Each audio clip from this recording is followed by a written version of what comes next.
I am speaking today with an American soccer player who has traveled the world, or not the world, but certainly spent a lot of time in Europe playing soccer, football as they call it there, and has learned a lot of languages and has quite a presence on the internet. So I will ask Will John to perhaps, Will John, good evening in Sweden. Can you introduce yourself? Yeah, sure. And I will even come on as my first statement and correct you. I have traveled the world thanks to football. So yeah, it's taken me everywhere, not just Europe. But I'm from Kansas City. I grew up there. My he is from Nigeria. My mom was from Chicago. And I played in the MLS, which is the highest league over in the U.S. Mm-hmm. And then since there, I've played more or less 12, 13 years outside in Europe. So I played in Denmark, in Finland, in Croatia, Serbia. I played in Morocco for a season, which was wild fun, and in Baku as well. Wow. So Baku is Azerbaijan for people who don't know. That's right. So with that, how many languages do you speak? So I am always, I guess you could say, in the process of learning new stuff, but I'm comfortable to say that I'm quite conversationally fluent in 8 at the moment. Okay. And at 16, my idea was to learn 10. And it was because I read the book, The Count of Monte Cristo, fell in love with the story of a guy who was able to travel the world, learn all these neat things. The whole world was his friend. Everyone was his friend. And all the doors were open to him, and that kind of put the language bug in my head. So, yeah. Can I ask which languages those 8 are? Yeah, so currently it's Spanish from when I was incredibly young. Then I started to learn a little bit of Italian, and then I pushed it off for a second. And so then I went from there to Danish, then picked up Italian properly, French, German, Croatian, and Russian. I believe that's 8. But, English, of course. All right. So then really only Croatian and Danish sort of correspond to the places where you played soccer. Yeah, more or less. It's been, yeah. Those languages, well, Croatian and Russian as well, because I learned Russian in Azerbaijan. Oh, in Azerbaijan, yeah. Oh, that's interesting. Yeah. So do they speak more Russian there, or do they speak more Azeri Turk there in Azerbaijan? Clearly they speak more Azeri Turk. Everyone more or less does. But the giant majority of even the younger community, and obviously my teammates, some of them, I would say 50% spoke excellent Russian. Mm-hmm. The rest basically could understand and communicate in Russian. Right. And so having gone there with already knowing a Slavic language and Right. already having a good base in Croatian and Serbian, Right. it was a no-brainer for me to go pick up Russian because I Right. felt that I could use it in a longer, Right. way. So, I mean, obviously, okay, I presume that English is not that widespread or maybe it is in Azerbaijan. Like how No. You presume correctly. So obviously, if you're in Azerbaijan and if you can speak at least one of the common languages there, life is a lot easier. But how about in? Oh my God. Yeah, so that's easy to understand. How about in Denmark? How useful was it to know Danish in Denmark? Well, the fact that I speak English means I don't need to learn Danish, basically, at all. It was on almost impossible. It was a rarity that I would run into anyone that could not speak English. Right. So that was a complete choice. Mm-hmm. What happened was I was at my club, and we were full of foreigners. It was almost even 50% foreigners. And the club director arranged a tutor for the guys who couldn't speak English. And I went up to him, and I said, Jakob, I want to speak Danish. And he just laughed at me. He goes, why? We all speak English. You don't need it. I said, I want to learn. So then the tutor had to teach the guys who didn't speak English, and then she had to stay after for an hour to teach me Danish. Right. So that was a decision of mine, Danish is the country where they have a very funny way of counting. From yeah. 40, 50, 60, 70, 80 is a mouthful. Well, yeah, it's crazy because you go 1, 2, 3, 4, 5, 6, 7, 8, 9, 10, 11. Those ones up to 11 or so are basically okay, but I got thrown off, Right. of course, because 20 is 21. Right. So you say 120. Right. 22, 23, and then yeah. But So 40. 12, för is för. What's Yes, 12, för, halv tres. halv tres? That's the one that get halv tres, halv fios. Yeah. In other words, you're halfway between four. Yeah. It's a mess. It's a mess. Yeah. Totally. Okay. So, and how did you learn these languages? Both when you were in the country, say Danish and Croatian, Serbian, Russian, or your other languages like French and so forth, Italian. Yeah. So yeah, French, Italian, German, those ones I could basically say I stumbled forwardly like an idiot, and just bumbling into that in the very beginning. Mm-hmm. Now that was the very beginning stages of having no understanding, just having a love for languages and wanting to push to be there. So I literally learned them by reading. So in college, I hated math. Mm-hmm. I now have a greater appreciation for math, but in math class, I would have my Italian book out and open in algebra, and I would be studying words and studying phrases. And then I would go to go to we had back in the day, you could go to the library and watch TV from all over, and so I would go watch Rye and try and pick up some languages or and some vocab. And so I would write lists. What I found was really working for me was choosing things situationally that I could use in order to immediately then go out and speak the language. So I wouldn't go, say, study a list of how to say animals at the zoo. Right. Obviously, I would go start and immediately with the what's up. Try and get myself.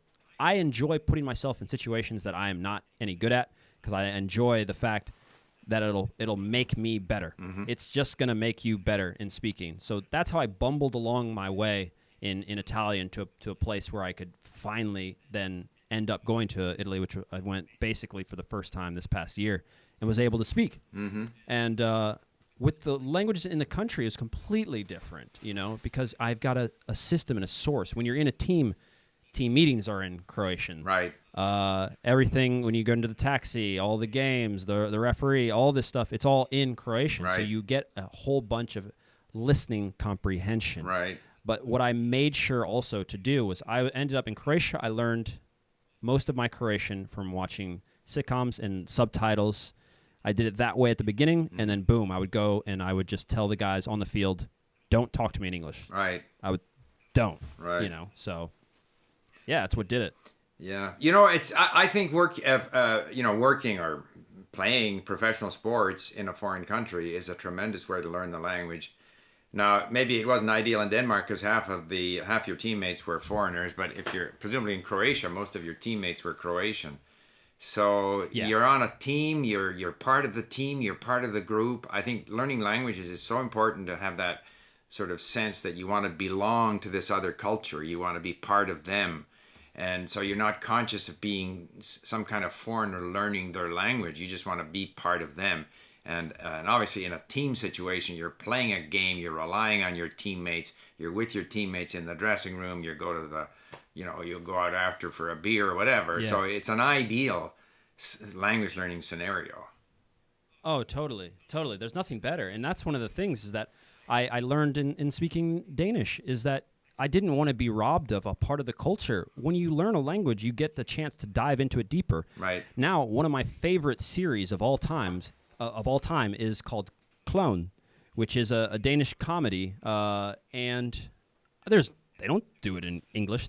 It's not popular in the U.S. or in other parts of Europe, and I wouldn't have had a chance to get to understand the culture in that way if I didn't choose to do that. Right. And that also helps you blend in with the team when everybody loves it. And one of the first things you're going to do when you get to a team is they're going to teach you the swear words, and they think it's funny when you're on the field. If you just say one of the things from there, everybody laughs. It's just it's a group of guys. That's just how it is, on the football field. And but they love it. It's an attempt to connect. What, by the way, what language did you use in Morocco? French. Yeah. So I relied on my French at that point. It was clear my coach was French, from France, and everyone it was almost like the complete opposite of Azerbaijan. Basically, all the players clearly spoke Arabic, but everybody could more or less get by with French. You could understand, and so I'm still going to learn Arabic. I mean, there's just no way around it. It's such an obvious choice if you're in the polyglot community. It opens up the whole world to you, and I will do it. But I am one. I'm kind of, and I know you're learning this right now. I don't know what to do, because it's like you've got Egyptian Arabic, the Moroccan, it's completely different, and you don't learn standard Arabic, I'm told. And okay, I'll give you my experience. You'll make your own choice, but the standard Arabic is good because there's so much material available that you can access. The distance is not that great. Levantine, Egyptian, standard Arabic. There's kind of, you get to see how they're all part of the same thing. I think the Moroccan Algerian is more different, so that might be difficult.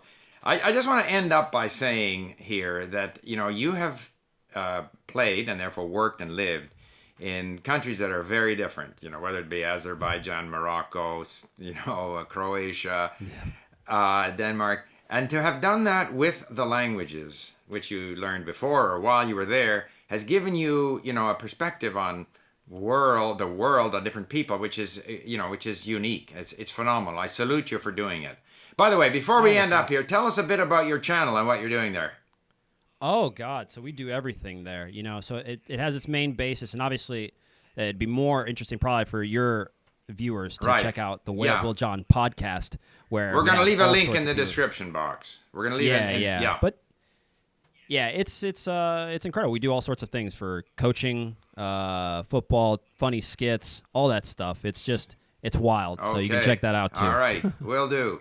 So I find this fascinating, and my son had that experience. Mark, we had two boys. We tried to get them to learn languages because my wife also speaks 4 or 5 languages, and of course they resisted. Okay. They weren't interested. They wanted nothing to do with it. They just want to play with their friends.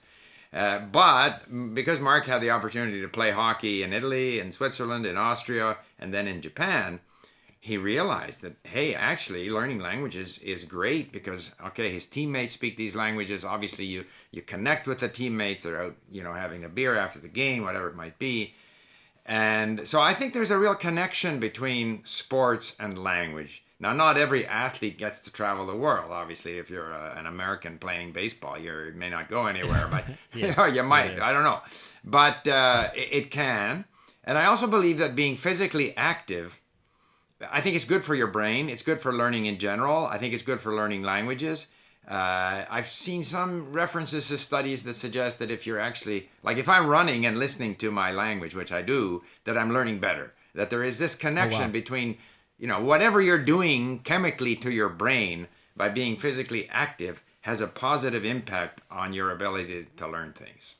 So I would 100%. I mean, I know that's something that everybody, the academic worlds and the sport worlds at times they clash, or they're seen as completely separate. But I mean, I'm a huge meditator, and so I meditate like a crazy person.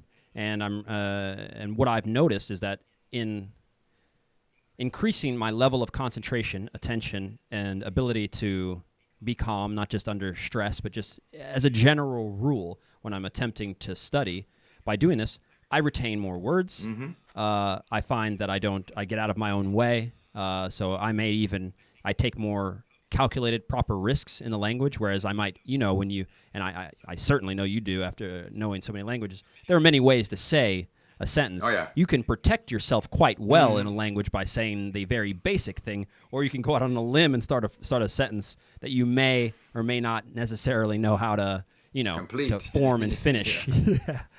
And I found that, in working on my concentration, which is nothing necessarily truly esoteric, it's simply trying to make sure that your mind does what it's supposed to and not just think about anything it wants to at any time, which is a clear issue, with our current society. But that's helped me learn languages more. And to your method of listening and reading cannot.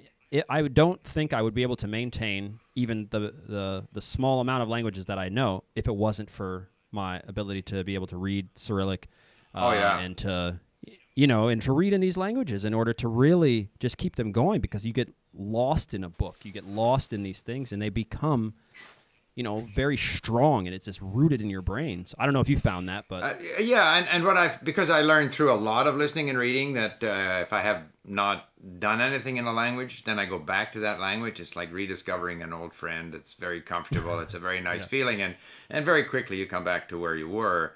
One thing I might maybe we could probably go on for a long time here. Could you? We started getting into this subject when I thought we were going to have to cut off at 12 minutes, but can you provide a little more information about what your podcast is, the kinds of activities, who follows you, and so forth. And as I said, I'm going to leave a link in the description box so that people can go and find you. Okay, so I'll explain the whole entire company like this in basically just a few sentences. The main channel, which is entitled Will John, which is the company here. I guess you guys can see the shirts, Golaremi. It's all about football and learning football, having fun with football. Football meaning soccer. Football meaning soccer. Yeah. Yes. And what I think would be probably interesting for your listeners, obviously those videos, if they have anything in home workouts, fitness, nutrition, all that stuff. So if you're trying to just get better and more fit, we've got everything you needed there. But the podcast we've had on naval intelligence officers, best-selling authors. We've had famous YouTubers on. You've had other polyglots, on. So the podcast, The Way of Will John, we have one more called Biscuits and Tea, where we talk about everything. It's there for literally people like yourself who have done truly interesting things and are doing interesting things currently. And the hope and idea is that in conversation of about an hour and a half, 2 hours sometimes, that we can glean something good from it. And that's what we got going on. So we film those, and we also have the podcast on Apple and Spotify, so you can check that out. Sounds good. Okay, well, we will leave all the relevant links in the description box. I really enjoyed talking with you. We also did one for your channel. And we have many interests in common. My English, I have a son who lives in London, England. My English grandson is a keen soccer player and Liverpool fan and all that stuff. On this side of the water, where my grandson's more into hockey, but so I envy you your interesting career, and wish you all the best. And thank you. Thank you for doing this. Appreciate it. Okay. Bye. Right. Bye, Will. See ya.